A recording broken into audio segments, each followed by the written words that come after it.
and take you straight to the Ministry of External Affairs' briefing taking place in New Delhi. Announcement, and then we can take the questions. As you are aware, the second Voice of Global South Summit is being held in virtual mode tomorrow. We have shared with you the themes of various sessions planned during the summit. The inaugural session, led by Prime Minister Shri Narendra Modi, will commence at 10 o'clock in the morning. This would be followed by 4 parallel ministerial sessions beginning at 12:30 p.m. These will include the sessions by Ministers of Foreign Minister, EM, Education, Finance and Environment. In the afternoon, 4 more parallel sessions, parallel ministerial sessions are scheduled. These will begin at 4 p.m. These will include the sessions, again by EM, as by the Ministers of Energy, Health and Commerce. And finally, there'll be a leader session again, a concluding session at 6:30 p.m. tomorrow evening. Opening segments of each of these sessions will be live streamed. That is the intervention by the Indian participants, Prime Minister and the Indian ministers. And please follow us on our social media updates to exact live stream links we will share with you. And we'll try to bring you more updates once the event concludes. Okay, along with that, may I open the floor for questions? I saw your hand first, Siddhant. I will answer. Sir, Siddhant from WION. So the question on the Indian nationals in Qatar, any update? Have we got consular access? Any more details? Okay. Yeah, go ahead. Sir, I'm Sahil from ENI. Sir, IDF has entered the Gaza City Hospital of Al-Shifa. What's India's position on that? On what? The hospital? Okay. Which one? I saw a hand here. Yeah, please.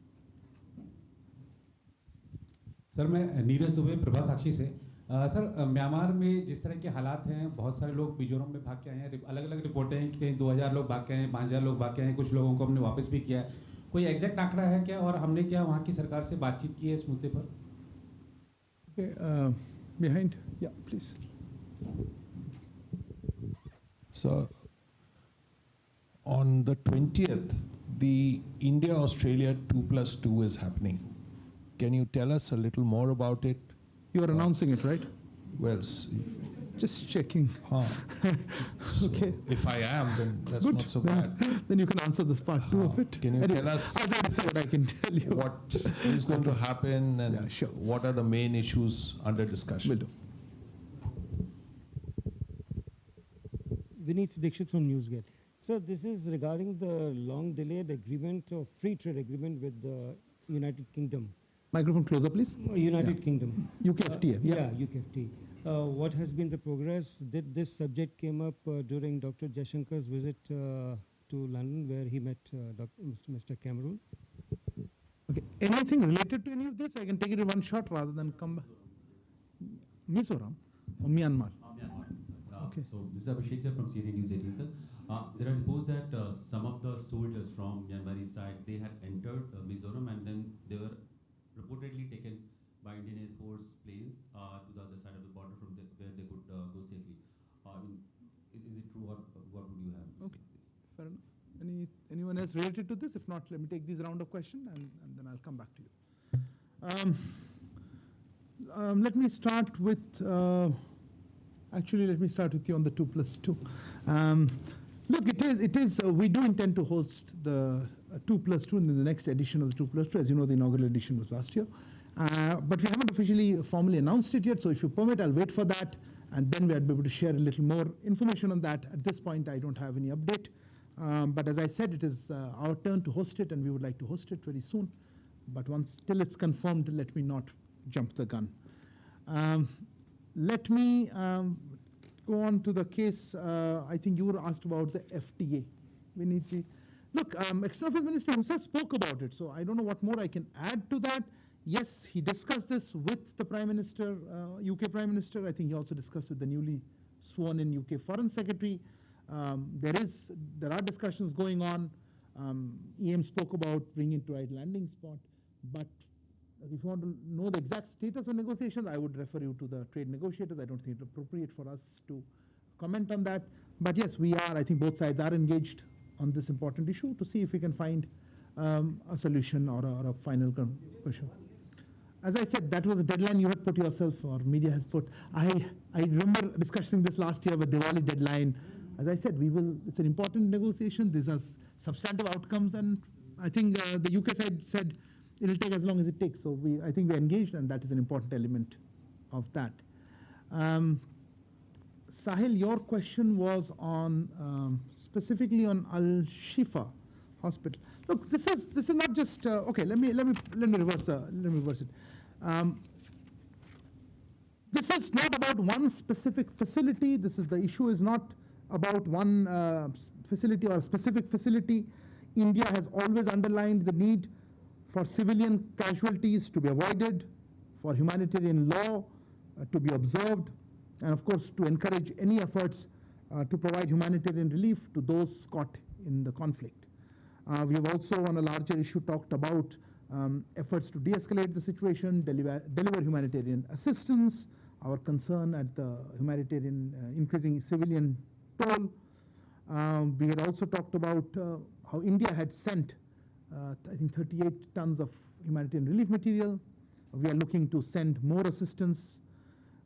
We had also condemned strongly the horrific terrorist attack on October 7th and our zero tolerance for terrorism and the need for immediate and unconditional release of the hostages. So yes, I would reiterate, as I said, our perspective on anything that can help humanitarian assistance. On Qatar, I think, Siddhant, I answered this question at length, I think, last week. This is a sensitive case, and the case is currently in a legal process there. As we mentioned, an appeal has been filed in the Qatar's Court of Appeal. We are also, engaged with the Qatari authorities on the matter, and we will, of course, continue to extend all legal and consular assistance.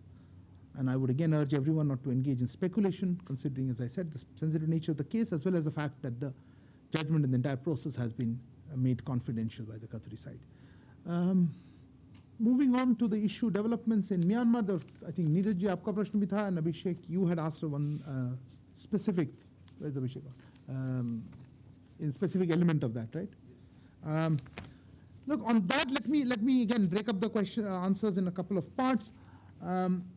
Let me just say, as a result of the fighting, I think it's called Rikhadwar area, is opposite Zokhwatar on the India-Myanmar border in Mizoram, in the Chin state of Myanmar.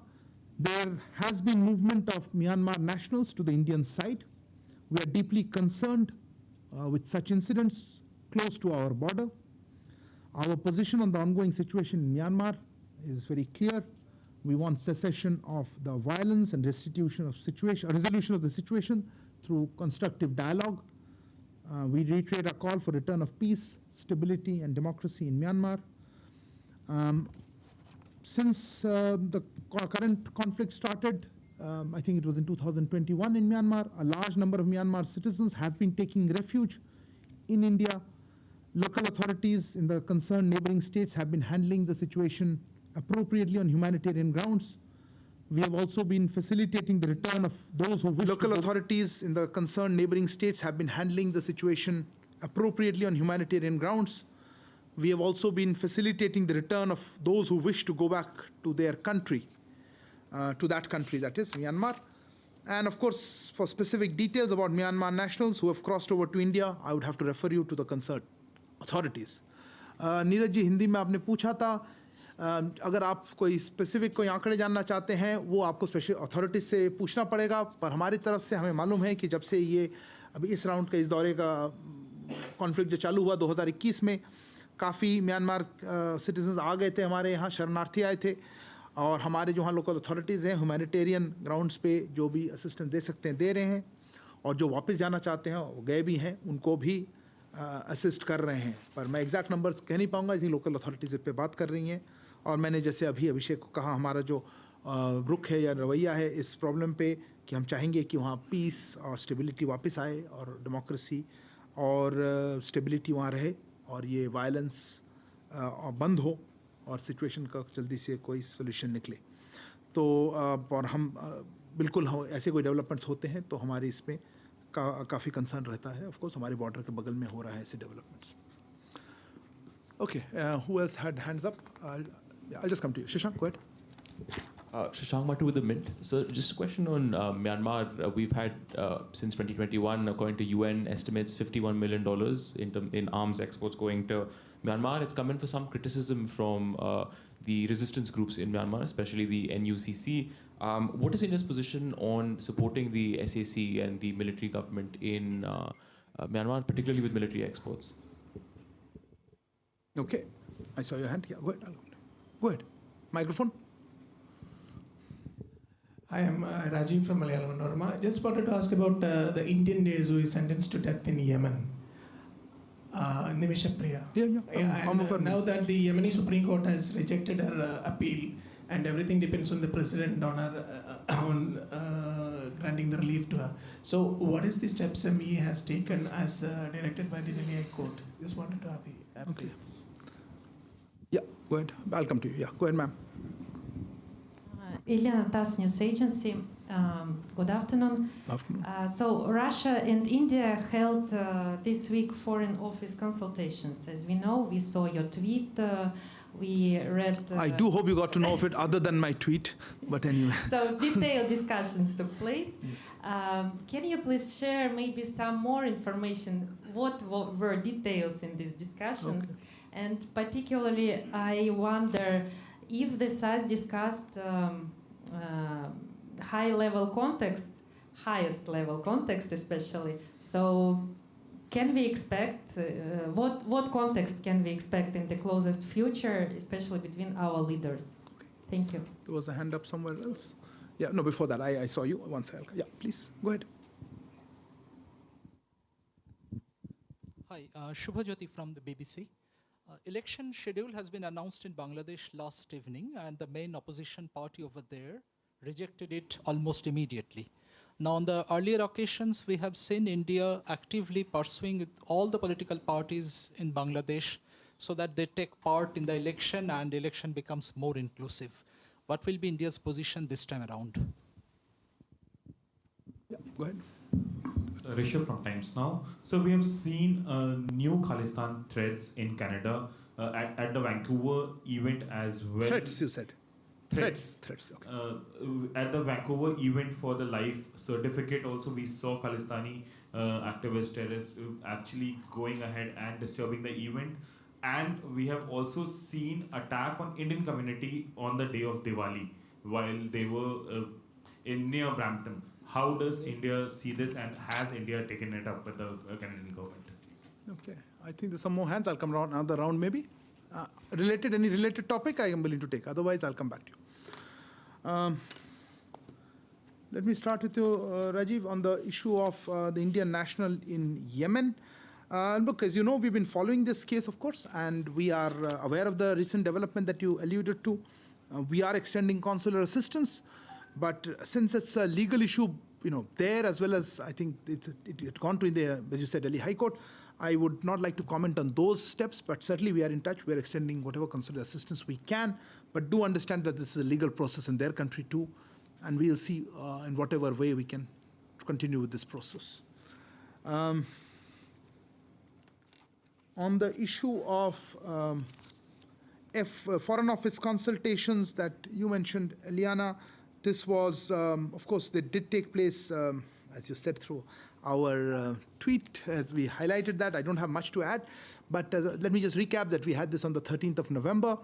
Both sides, of course, discussed a range of issues of mutual interest, including related to energy and defense cooperation. Both sides have engaged each other at various other levels also in order to take forward our special and privileged strategic partnership, and such exchanges will continue to further enhance the comprehensive bilateral ties. I don't have much else to announce other than what the two sides have already done. Foreign Office consultations are a useful mechanism to take stock of where we are and what more we can do. I certainly don't have anything to, any update on any highest level contact that you mentioned. Regarding Rishabh, you mentioned about developments in Canada. Look, I think you mentioned two different cases, quite separate. In fact, on the specific issue, as you mentioned, we have seen some misleading and inaccurate social media reports in this regard. You mentioned the one about a consular camp. Our High Commission and consulates in Canada regularly organize consular camps. One such camp was organized near Vancouver on November 12th or 13th to provide life certificate to pensioners. The event was held successfully despite attempts by a few radical elements to cause trouble. Our Consul General was not present at that site. We reiterate the need for nations to respect the Vienna Convention on Diplomatic Relations so that our diplomats can discharge their diplomatic obligations. As regards event that you alluded to near Brampton or Mississauga in Diwali, look, I think that was more in the nature of an unrest between two groups. To be honest, I don't think there has been any complaint that our consulate has received. I saw some social media reports. We also understand that the authorities there are looking into that incident. So I don't have anything further to add to that. But certainly on the first incident was involving a consular camp, and I conveyed our position on that. Shubhajyoti, regarding your query, sorry, there you are. Election schedules. Look, I think we have been repeatedly highlighting our position on Bangladesh elections, as well as this is something that the Bangladesh people and have to decide for themselves. And I think we said this on occasions. I don't really have an immediate update on that. You are asked what is our position regarding the rejection of it. Look, again, I don't think it's appropriate for us to comment on that. It's up to the Bangladesh people and their democratic systems to work this out. I'm not sure in the past what we have done. I'm not sure I agree with what you said. However, I will leave it at that. Shashank, your question again was on Myanmar. I don't know how I would have slight disagreement with us propping up or supporting the SAC. I don't think that's objective at all. It's the government of Myanmar. We have engagement on cooperation with them, the neighboring country, on various issues. And I think whatever actions we take are in the light of overall, our interests and whatever else that guides our thing. We are certainly cognizant of our responsibilities, and we keep in mind all factors in it. You quoted some figures. I'm not going to be able to comment on that. If you specifically on that topic, if you would like more information, I would refer you to the relevant authorities. I don't think the MEA. But as I said, our position on developments in that country is something that's of concern, of course, and we have been engaged to try to see how we can have a peaceful situation there. Okay, let's take a last round of questions. Kalol. Kalol from The Hindu. So coming back to Bangladesh once again, so you have repeated what the Foreign Secretary said last week about Thank God. about election being an internal issue for Bangladesh. But when we look at the news reports, we find various diplomats, especially of the Western countries, Ambassador Peter Haas of the United States to begin with, is reaching out to all political parties, rather in an unusually activist manner. And he's not the only one, and they are raising issues. You did say the U.S. ambassador, right? Yes, I did, because he's in the news pages. You're asking the wrong person. Yeah, but I'm just making that point that, with your position, you are very unexpectedly, located with China and Russia. Sorry, Kalol, you got to make it tighter. This question is going nowhere. Okay, fine. So what's exactly your query? Just in 2+2, you discussed... 2+2. Yeah, in the 2+2 dialogue with the US. With the US, you discussed Bangladesh. And so it's really looking like as if you have a difference of opinion on Bangladesh with the United States.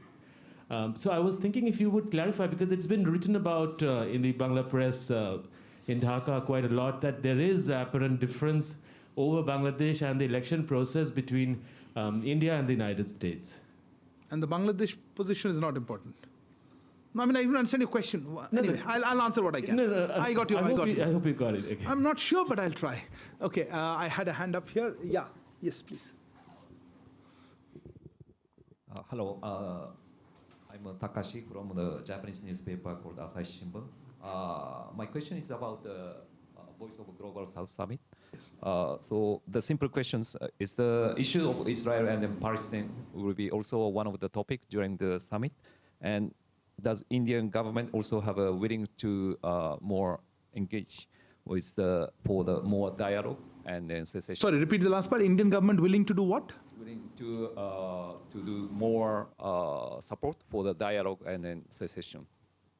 between. You mean separate from the VOGSS, or I mean separate from the Voice of Global South Summit, or generally? Through Voice of Global Summit. Okay, fair enough. Yes, yeah, go ahead.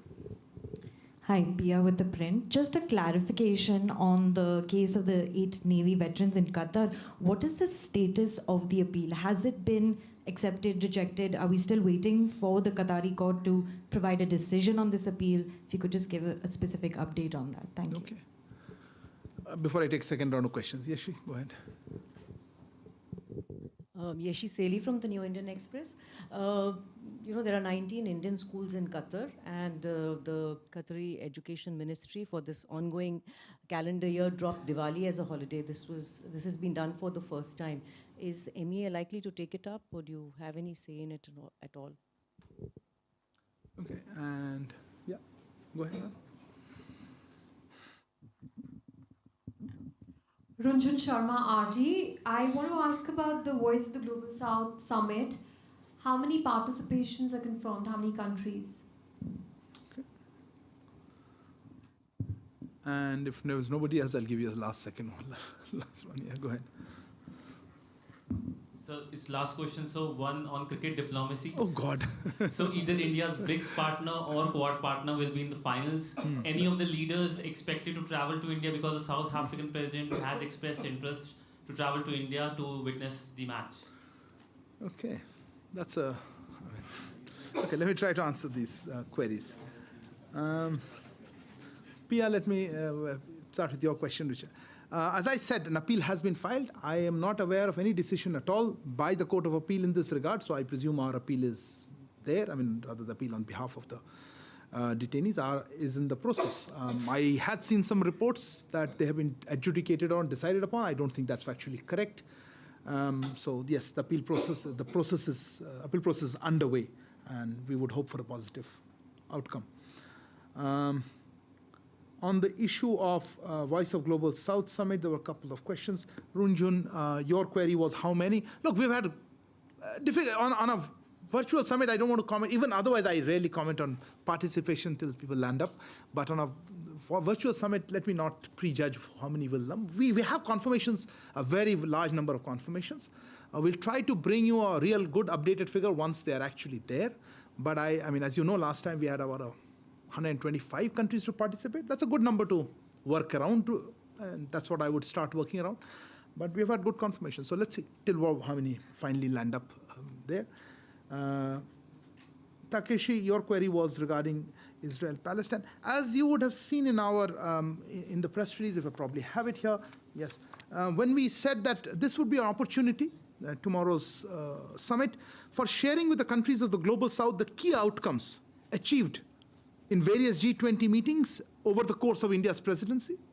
You would recall that during the first Voice of Global South Summit in January, this is one of the things that we did, part of what Prime Minister had said, reach out, hear the voices of the Global South and see how we can mainstream that, give them more attention and put them on the high tables. I think we have been able to do that, and I think this is a good opportunity to tell members of the Global South what has been really developments over our presidency. Of course, the challenges posed by global developments are also likely to be discussed.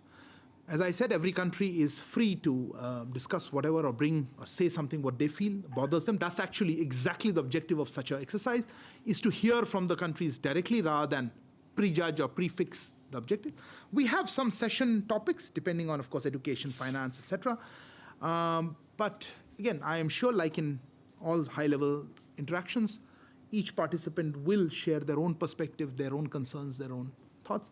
And if the situation in Israel and Palestine does come up, anybody is free to do so. As regards whether we are encouraging dialogue, of course we are. As I said, we would like to see, and we welcomed efforts, a de-escalation, humanitarian assistance been going there, and we have also called for a two-state solution, as resumption of direct negotiations towards that, and of course as a long-term solution. So I think our position on that is very clear.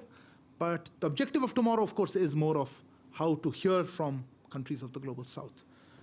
Kalol, on your, no, before that, Yeshi, look, yes, we have seen some reports on that. I will have to check. These schools operate under the local rules and regulations.